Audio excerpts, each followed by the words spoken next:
Greetings from Laurel Ryan University's Asheville campus and on behalf of the Martin Luther King Association's Board of Directors. My name is Michael Dempsey, and I'm so glad that you're joining us today.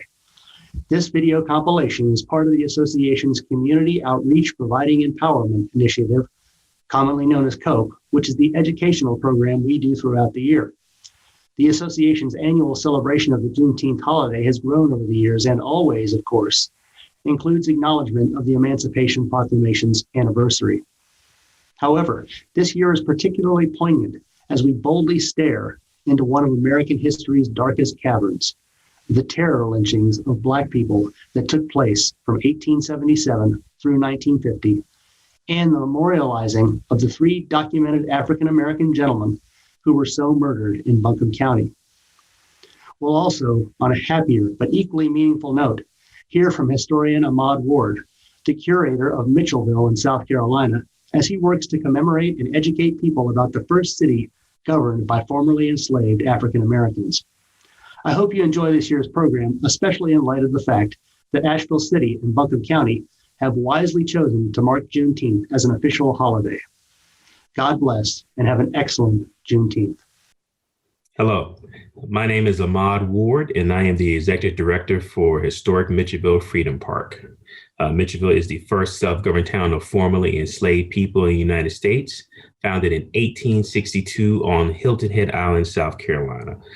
This important community, which we'll talk a little bit more about later, was a place where we believe freedom began for Africans in America because they had an opportunity to celebrate their own freedom, to create their own laws, to create their own way of living, to vote on things that affect them, to have buildings and churches and schools and businesses during enslavement in the state that actually started the Civil War. So for us, Juneteenth is a very important holiday to celebrate because it is the official signal of freedom for all people, at least on paper. And so I'd like to speak with you a little bit today about the importance of Juneteenth and why we should all celebrate it and some of the things that we're doing here at Mitchelville. So I'd like to thank the Dr. Martin Luther King Jr. Association of Asheville and Buncombe County for inviting me to do this, to speak about Juneteenth. Juneteenth goes back to June 19th, 1865, when General Gordon Granger rolled into Galveston, Texas, to announce to the enslaved population there that they had been freed, but they had been freed for 2.5 years and just didn't know it. As you can imagine, the people who were there decided that this was a time to celebrate. And so they went into these abandoned antebellum homes and took the finest clothes that the master and mistress had, and to help themselves to the food and things that had been left behind when the Confederates and the slaveholders left the area from the impending assault of the Union Army. And he had a celebration right there in Galveston. And this celebration would resonate with people so much so that they would do it again the year after that, on June 19th, and then the year after that on June 19th. And so eventually it became a tradition. And it is currently, and has been for some time, a state holiday in Texas. And so the people in the South have a propensity to mush things together, especially words. And so June 19th becomes Juneteenth, and the celebration starts to reach beyond the borders of Texas.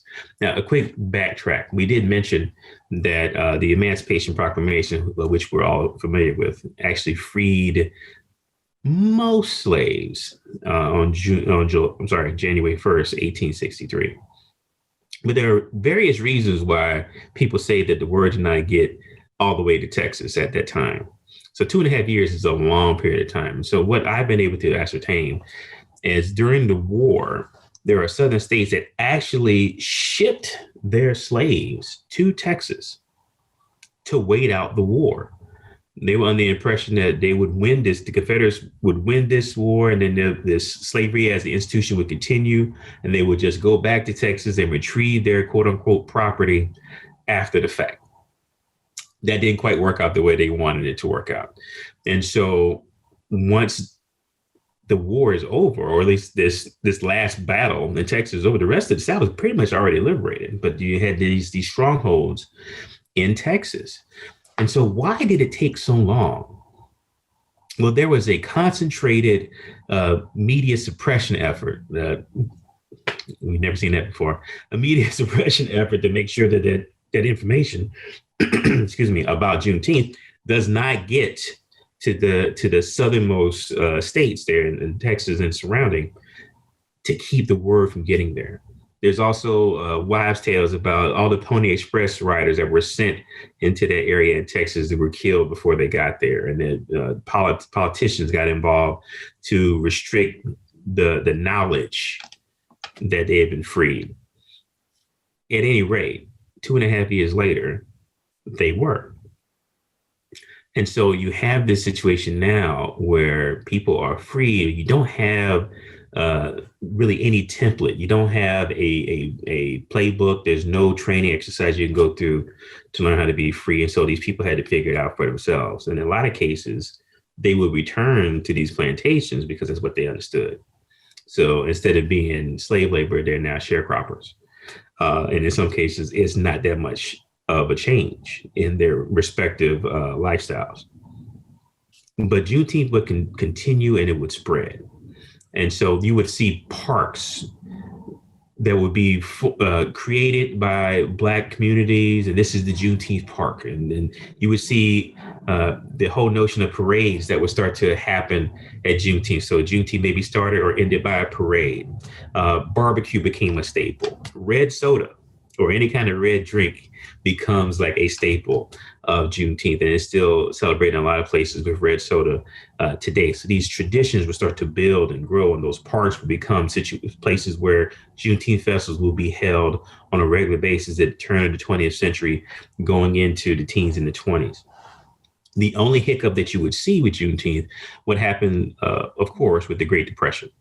And once the Great Depression starts, nobody's thinking about celebrations. People are just thinking about how they can live, how they can support their families, where they can find food.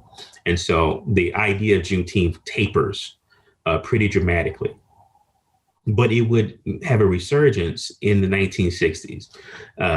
In one hand with the Civil Rights Movement, in another hand with the Black Power / Black Arts Movement. At that point, people are trying to rediscover their roots. They're trying to learn more about their connections with Africa.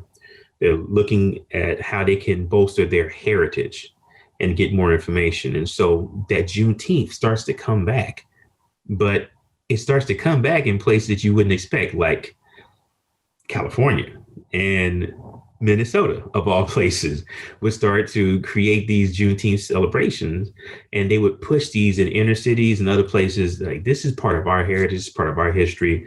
Yes, we have been, July 4th gets celebrated all the time, but this is when our folks were actually free. And so people were connecting to Juneteenth as our true Independence Day for Black Americans. And so this would continue to build and to grow.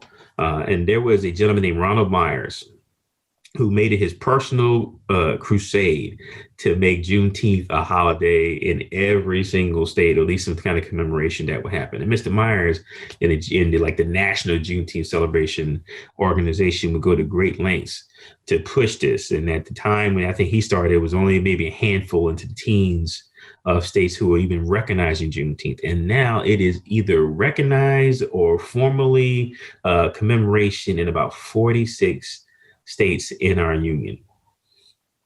And recently, due to the unfortunate events of what happened in May 2020 with George Floyd and Ahmad Arbery and Breonna Taylor, there was another push to connect to Juneteenth. You had people who were frustrated with how America had been treating Black people in terms of criminal justice and policing system.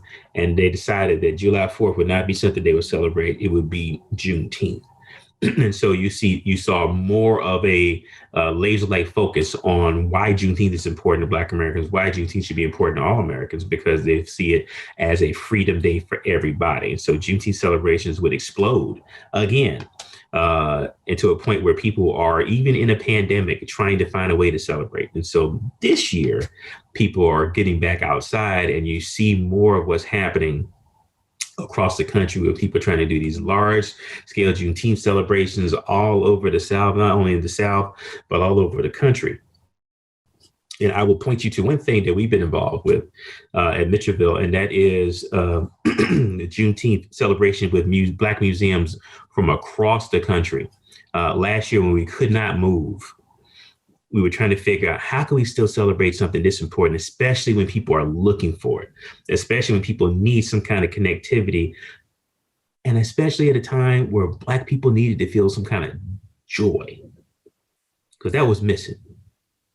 And so we partnered with the Northwest African American Museum in Seattle, the Charles Wright Museum of African American History in Detroit, the National Civil Rights Museum in Memphis, Tennessee, the National Underground Railroad Freedom Center in Cincinnati, Ohio, and the Black Archives and Historic Lyric Theater in Miami, Florida, and decided we would do a virtual Juneteenth in 2020 just to pull people together to find a way to connect and celebrate this important holiday. We thought, okay, we'll have 20,000 people watch it and we'll do a few things, but really we doubled that. And the reach on the website was like 91,000 people that were connecting to it, 167,000 impressions. It became something that really went well beyond our wildest dreams. We landed on the landing page for TikTok during that day. So TikTok was actively talking about Juneteenth last year. It became a really incredible presentation. So we're doing it again. And we've added the August Wilson Cultural Center. We've added the America's Black Holocaust Museum. We've added the California African American Museum to come and join us in the Homicide Research Center to come and be with us. So there's 10 museums this time. And we're looking at Juneteenth through the lens of the song Lift Every Voice and Sing. And so instead of taking lyrics from the song, we took words that aligned itself with the song, like fortitude and pride. And we all did a vignette that would connect to that term and connect it to Juneteenth.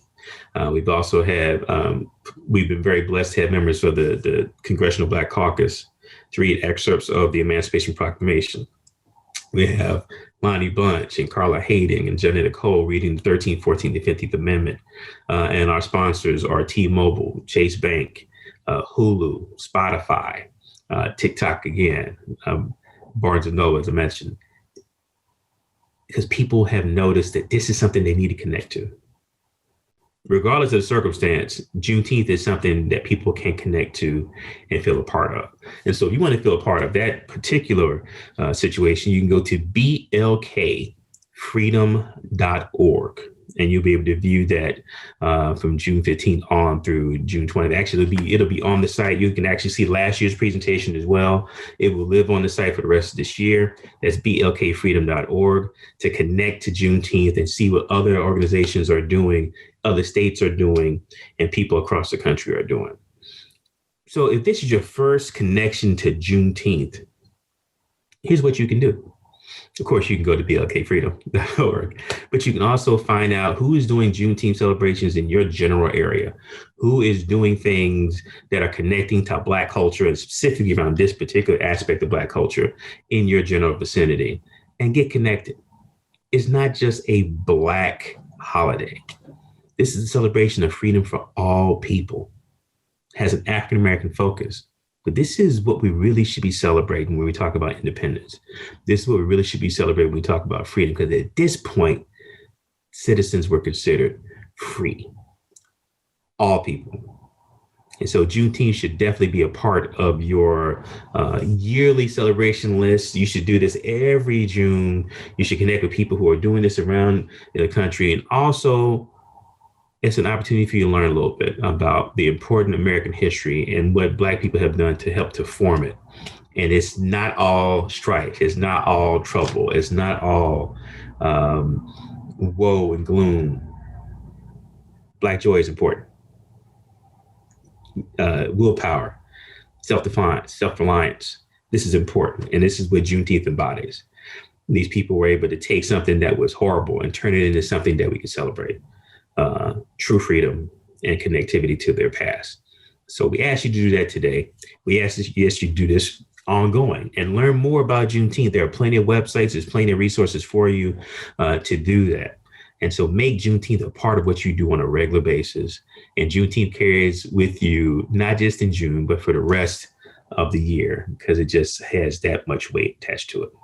I want to thank you for giving me a few minutes to talk to you about this important holiday. For more information about Historic Mitchelville Freedom Park and all of the programming that we are doing, you can go to exploremitchelville.org. And remember, Mitchell has one L. So exploremitchelville.org. We are moving to create a replica of the town in certain aspects. We will rebuild some of the housing. We know we're about 85% sure we know where one of the historic churches were. We think we know where the general stores were. At this time, you had 3 stores, 4 churches, you had 500 homes at its height between 1862 and 1868. There were 3,000 people who lived in this community, and they were doing their own thing. Each family got a quarter acre of a lot, and they were building and growing to support themselves. And it really should have been the template for all Freedmen towns going forward if Reconstruction had not been allowed to fail. And if there hadn't been a tremendous hurricane that came in 1893, which really wiped out the rest of the community. But that community is still considered, Mitchellville is still important now in the 21st century. And so to learn more, please go to that website. As I mentioned, we will be building that site sooner rather than later. So hopefully sometime soon you can come to Historic Mitchelville Freedom Park on Hilton Head Island and see a part of the history that makes sense to everybody. Depending on what scholar you listen to, anywhere from 25 to 40% of all African Americans can trace their lineage back to South Carolina. And this community is an important part of that fact. So thank you for your time. Again, I want to thank the Dr. Martin Luther King Jr. Association of Asheville and Buncombe County for giving us an opportunity to talk about Juneteenth. Please learn more. Please celebrate. And remember, Juneteenth is for everybody. Thank you very much.